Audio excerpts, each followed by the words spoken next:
Bueno, en este video haremos memoria de una víctima de la brutalidad de los idealistas que Salvador Allende justificaba en su accionar revolucionario. Una víctima que el relato convenientemente ha buscado ocultar. Una víctima que sufrió cosas indecibles, pero la historia oficial nunca te lo dirá. Les contaré el crimen de la extrema izquierda contra la señora Antonieta Machel. Bienvenido a su canal El Viejo de Historia. Al término del año 1970, el presidente Allende dicta el primer decreto de expropiación en un establecimiento por voluntad discrecional del gobierno.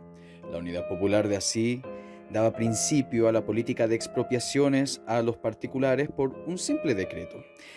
El jefe de Estado, con la nueva modalidad de desconocer el derecho al dominio, ignora destruyendo los cimientos del orden jurídico y facilitando el fracaso de todo el campo chileno.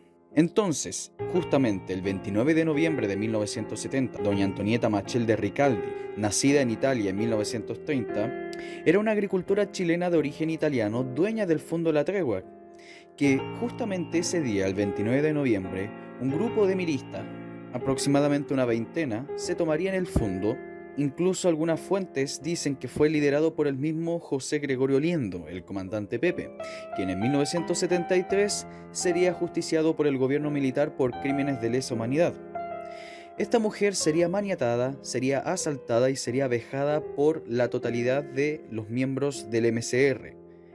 Recordar que eran más de 30 sujetos que estaban ahí y que la vejaron inhumanamente. Luego la señora Antonieta Machel se quitaría la vida. Pero eso es un resumen. Me gustaría narrar lo que su hijo mayor comentó en el diario El Mercurio y La Estrella. Dice así: el joven estudiante agregó: lo que hicieron con mi madre fue un acto cobarde sin nombre, en resumen. Fue un vulgar asalto. En la mañana del domingo llegó un grupo de gente que no era del fondo. Eran cerca de 25 personas que trabajaban en pueblos cercanos y en otros fondos. Yo jamás los había visto. Mi madre se levantó muy temprano ese día para cancelar los sueldos de los trabajadores, que eran 8. Al abrir la oficina en el primer piso de la casa entraron allí unos sujetos que pertenecían al MIR. Le dijeron a mi madre: manos arriba. Al mismo tiempo que la encañonaron le dijeron toda clase de improperios. Luego que la pusieron manos arriba le hicieron subir a la fuerza al segundo piso de la casa y allí la encerraron en su pieza. Ellos se quedaron en el primer piso y procedieron a amenazar al resto de la gente que allí vivía con mi madre. Más adelante, Fabricio Recalde agregó: luego que la encerraron robaron cuanto alimento encontraron en la cocina y en la despensa. Se llevaron el azúcar, sal, harina, carne, plata que tenía mi madre, incluso cerca de 500 escudos que tenía en su cartera. Felizmente no tenían dinero los salarios de los trabajadores porque ella siempre acostumbraba a pagarles con cheques. El único hijo varón de la señora Machel hizo presente que en la ocupación ilegal del fondo solo participó un obrero del total de las personas que trabajaban allí. Lo identificó como Teófilo Riquelme, quien a su juicio se concertó con los afuerinos que llegaron a las casas patronales en el domingo con carabinas, revólveres, garrotes y otros objetos, según lo señalado por Recaldi.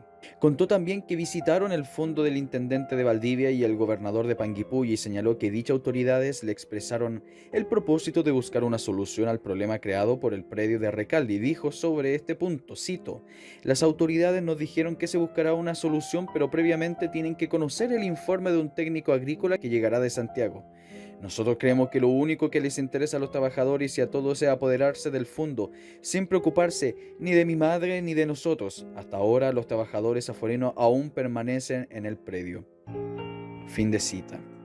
Lo interesante es que la situación no quedó ahí cuando el hijo pedía explicación a las autoridades, porque nadie fue juzgado ni perseguido, incluso conociéndose quiénes fueron. Lo insólito es que las autoridades dijeron que el suicidio de la señora Machel fue por una mera neurosis.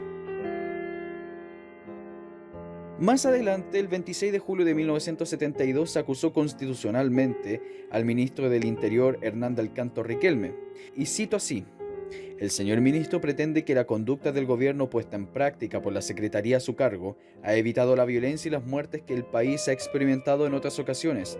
Por desgracia no ha sido así. Hay una larga lista de 25 personas que han muerto por actos de violencia ocurridos durante la actual administración, como consecuencia del incumplimiento de las normas constitucionales y legales que rigen la mantención del orden público y que resguardan debidamente la tranquilidad y seguridad de la nación. La muerte de la señora Machel fue totalmente olvidada por la historia. Todos los crímenes hechos por el comandante Pepe fueron totalmente olvidados. Incluso llegaron al insólito de decir que el comandante Pepe nunca existió, y eso lo diría José Toá.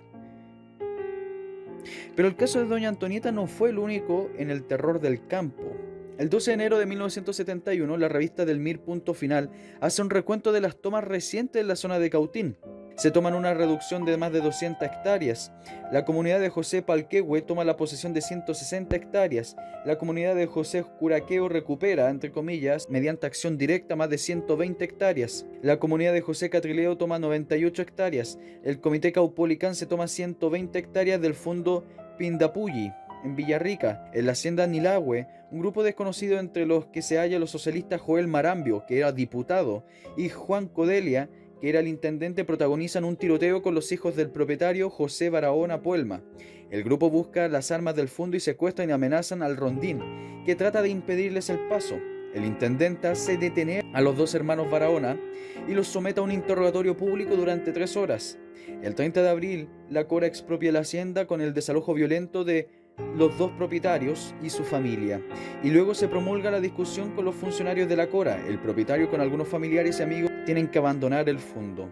Barahona defiende con energía su fondo y se siente muy mal, y al terminar el día muere a camino de Santiago porque no resistió de un ataque al corazón.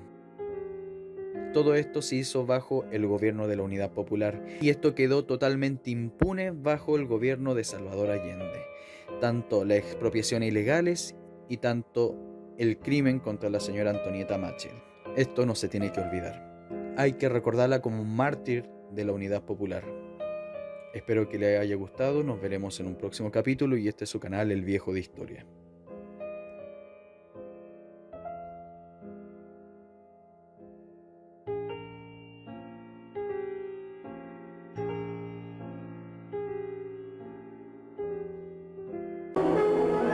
Una de ellas, la agricultora Antonieta Machel, vivía en esta casa. En diciembre de 1970, decenas de extremistas armados la asaltaron sin que nadie acudiera en su auxilio. Después de vejarla y violarla, la encerraron y saquearon la morada.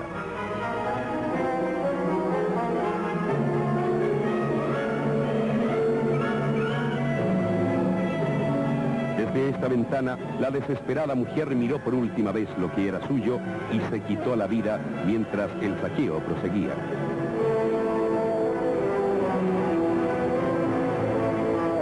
Entre tanto, el ministro de Agricultura, Jacques Scholl, sostenía que había tranquilidad en los campos y prometía que Chile no solo se autoabastecería de alimentos, sino que pasaría a ser gran exportador de ellos.